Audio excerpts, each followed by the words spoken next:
नमस्कार जय जगन्नाथ आज केतଗୁଡ଼ିए घरोई टिप्स एवं अनुचिंता तरबुजरे मौ मिसाई एवं ताहा यही प्याक को आपणक मुहरे लगातु। यही प्याक मुहरे गरम कम करिबारे साहाय्य करिबो एवं आराम देव। माछ एवं घी को एकाठी किंबा एक समय रे खाइबा उचित नुहे। यह शरीर रे एलर्जी चर्म रोग मध्य सृष्टि करि देइथाए। जो मानकर अर्श समस्या रही से माने खाली पेटरे बेलपत्र सेवन करने उचित। यह पाचन तंत्र को मजबूत करिबारे साहाय्य करिथाए। पेट सह जड़ित अनेक समस्या को मध्य दूर करिबारे साहाय्य करिथाए। छतुरे से सब उपादान मिसी करिथाए जहाँ मधुमेह भली समस्या को नियंत्रण करने सह यही समस्या मुक्ति देवार साहाय्य होता है।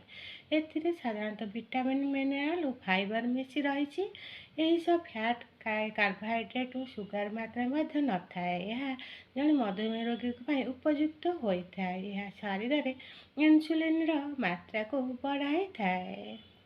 एक अध्ययन जना पड़ी जे कला गोलमरीच उपादान मेटाबॉलिज्म को वृद्धि करे जहाँ सीधा सड़क चर्बी जाली था। यह कोलेस्ट्रॉल स्तर को ह्रास करे। यह इन्सुलिन वृद्धि करे। तोतकोली रे विटामिन सी सहित एथिरे आंचोनासानिक एंटी ऑक्सीडेंट गुण अच्छी जहाँ चर्म कुंचन और सूक्ष्म रेखा ह्रास कर प्रभावशाली। गरम पानी किंबा चा सहित घी खाइबा हजम पाई क्षतिकारक होता है। मूला एक ठंडा प्रकृतिर पनीपरिया जितेबाला घी गरम प्रकृतिर सेतेबाला ए दुईटी मिसी जाए। यह हजम प्रक्रिया असंतुलन करिथाए। तेणु एका संगे दुईटा खातु नहीं। दही एवं घी उभय स्वास्थ्यकर किंतु एगुड़िक एकाठी किंबा एक समय रे खाइबा उचित नुहे। दहीर ठंडा प्रभाव थाए, घी गरम प्रभाव थाए। या चर्म रोग भली एवं कफ भली समस्या सृष्टि करे। कोलेस्ट्रॉल वृद्धि जो ब्लड प्रेशर बढ़ी पारे जहाँ द्वारा मुंड बिंधा होता है। तेणु यह ठीक समय रे डाक्टर को देखातु।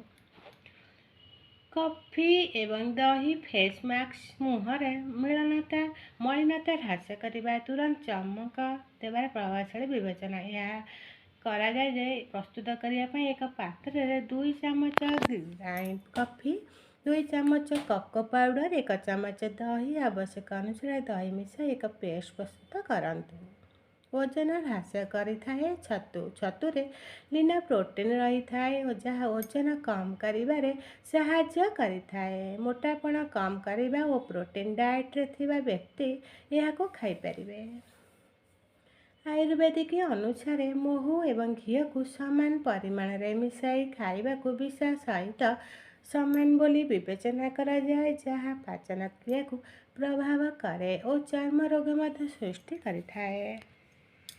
चंदन एवं दही उभय त्वचा को ठंडा करिबारे साहाय्य करिथाए। यही फेस मास्क प्रस्तुत करने एक पात्र रे 2 चामच चंदन पाउडर नियंतु एवं एथिरे 3 चामच दही एवं आधा चामच हलदी मिसातु। पेस्ट आधा चामच हलदी मिसेकी पेस्ट प्रस्तुत कर 20 मिनट पर छाड़ी दिंतु। एथिरे थिबा लैक्टिक एसिड चर्मर गभीर सफा करिबारे साहाय्य करिथाए। चंदन मुह फाट कम करिबारे साहाय्य करिथाए और सन्न को मुक्ति करिथाए। घर उत्तर पूर्व कोण जदि समस्त दिग कोण ठार उच्च होता है तेबे पॉजिटिव एनर्जी घर को आसे नहीं। फल अशुभ स्थिति उपजी थाए और घर चोरी होता है। यार प्रतिकार यहीपरि थिले एही स्थान पितल रे निर्मित किंबा अष्टधातु निर्मित स्फटिक स्थापन करंतु। नैऋतु बा दक्षिण पश्चिम कोण रे मुख्य द्वार थिले राहुंकर अशुभ शक्ति गृह को प्रवेश करिथाए। फल गृहवासी उपर गुरु प्रभाव पड़ता है जद्वारा जाणीशुणी भूल काम लिप्त होता है। फल राजदंड भोगिया पड़ता है।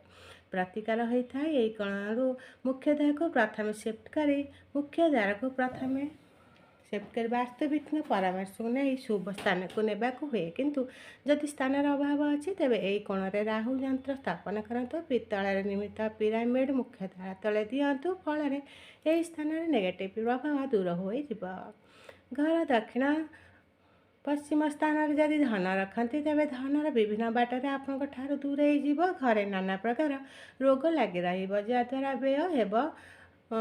ଯଦି ଦେହ ଖରାପ ହେଉନି ତେବେ ଧନ ଚୋରି ହୋଇଥାଏ। ତେଣୁ ଏହି ସ୍ଥାନରେ କଦାପି ଧନ ରଖନ୍ତୁ ନାହିଁ। ଏହାର ପ୍ରତିକାର ଏହି ସ୍ଥାନରୁ ଧନ ରଖିଥିବା ଆଲମାରୀ, ଟ୍ରେଜେରୀ ବାକ୍ସ ଆଦି ତୁରନ୍ତ ପରିବର୍ତ୍ତନ କରନ୍ତୁ। ଈଶାନ୍ୟ ବା ଉତ୍ତର ପୂର୍ବ କୋଣରେ ଶୌଚାଳୟ ଥିଲେ ଏହା ମଧ୍ୟ ଧନ ନଷ୍ଟ କିମ୍ବା ଚୋରି ହେବା ପାଇଁ ପରିସ୍ଥିତି ସୃଷ୍ଟି କରିଥାଏ। ପ୍ରତିକାର ଏହି ସ୍ଥାନରୁ ଶୌଚାଳୟ ଅନ୍ୟତ୍ର ବାସ୍ତୁଭିତ୍ତି ପରାମର୍ଶ ନେଇ ସିଫ୍ଟ କରନ୍ତୁ। ଏହା ସ୍ଥାନ ସଫା ରଖନ୍ତୁ ଏବଂ ପୂଜା ଘରଟିଏ ନିର୍ମାଣ କରନ୍ତୁ। ନମସ୍କାର, ଜୟ ଜଗନ୍ନାଥ।